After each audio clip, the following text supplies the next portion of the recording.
Hello, I'm ArchieLuxury and welcome to the program Fuckers, and today I'd like to show you a traditional Thai fishing village, and this is just outside of Pattaya. I believe it's Bang Na it's called, and we're going to take a look at a very traditional Thai village, and Thai fishing village, and let's go and have a sticky beak here. It's quite amazing. Here we go. Here's some Thai vessels. And the first thing that occurs to me is this looks so colourful. These are Thai fishing vessels, and you really can see. This is very. It's not like a modern trawlers. These are very. It's done like it would have been done 50, 60 years ago. It's fairly traditional. The beach itself there, it's a Thai fishing village. It's not a fucking tourist town. No, it's nothing tidied up here. This is strictly come and this is a money making center. It's not a fucking tourist spot here. And let's go and take a bit of a closer look. We'll take a closer look at the ice works that's inside here. And let's go and have a look at some of the vessels here. And it reminds me, these boats remind me of the boat people. Australia had an influx of Vietnamese in the late 70s, early 80s. And these sort of boats here are sort of what a lot of the traditional Vietnamese fishermen used. And a lot of people came out to Australia. Australia was a lot more welcoming to immigrants at that stage. Now under the new government, we just hauled them off to an island hellhole. It sort of changed a bit. It's just how they handle things differently, different time period. But it's quite interesting to see this traditional Thai fishing village itself, and it services this little port here. And they have some really quite amazing.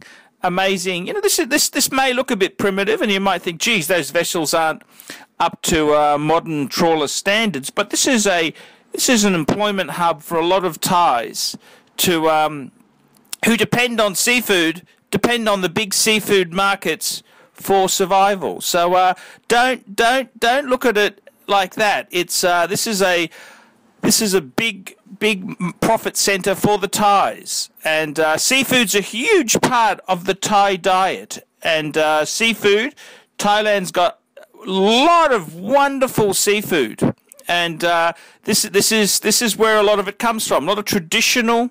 It's kind of cool that Thailand has a lot of traditional sort of industries. They haven't been, corporatized with big super trawlers and fucking shit like that. No, it's done the traditional way. And a lot of hard fucking yakka.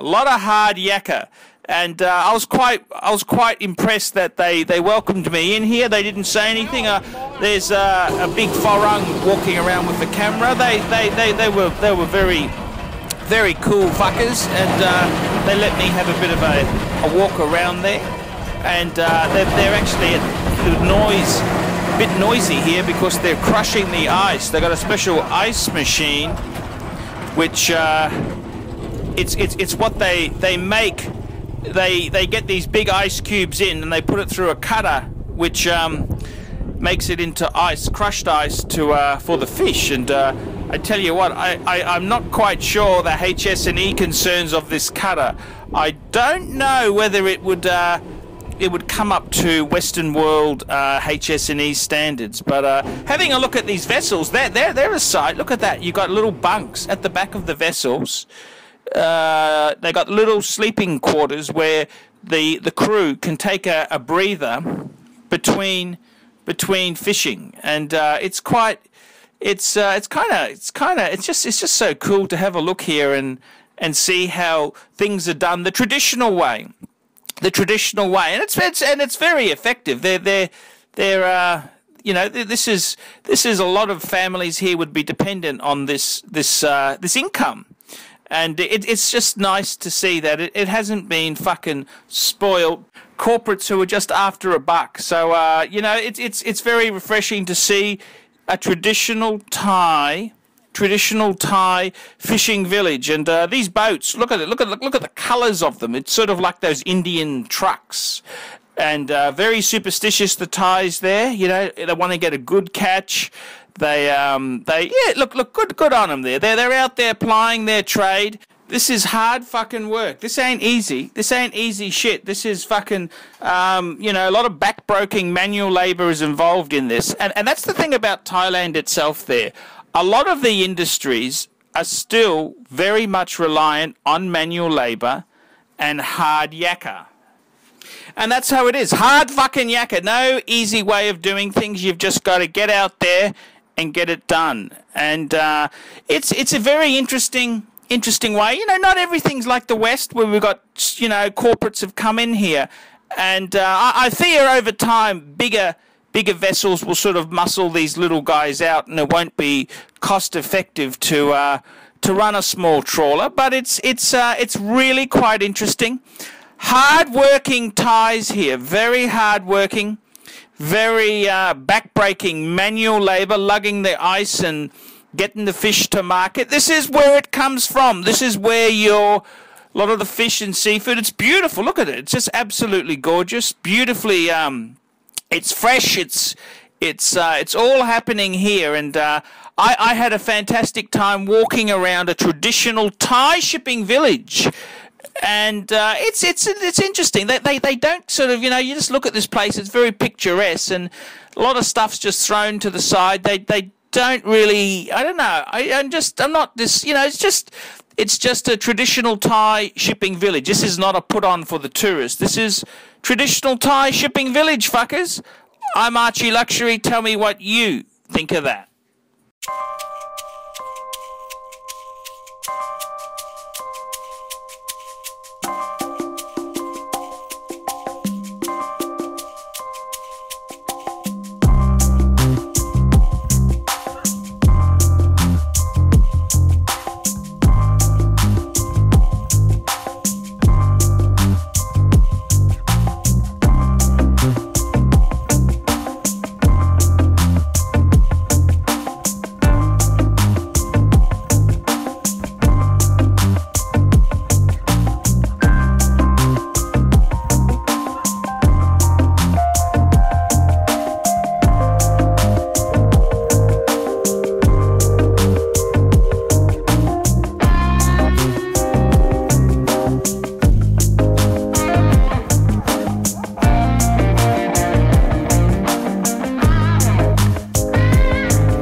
We specialize here in pre-owned Rolex watches. Rolex watch is a very special timepiece, and we always do the servicing exactly as factory specifications. We buy a pre-owned piece and we put it into brand new condition. We have Rolex certified technicians working on that. We completely disassemble the piece. We adjust and polish and change every single part of the watch. You have to have certified watchmakers that know what they're doing. If you have an expensive car, you're just not going to bring it to any mechanic that doesn't know what they're doing. You spend $5,000, it's like if you put money in the safe deposit box. And 1 or 2 years from now, you will keep having your $5,000. We have to spend a lot of money to get all this equipment together, but makes me feel I'm doing what I'm supposed to do. It's not a question of money, it's my passion. Jewelers on time, simply the best.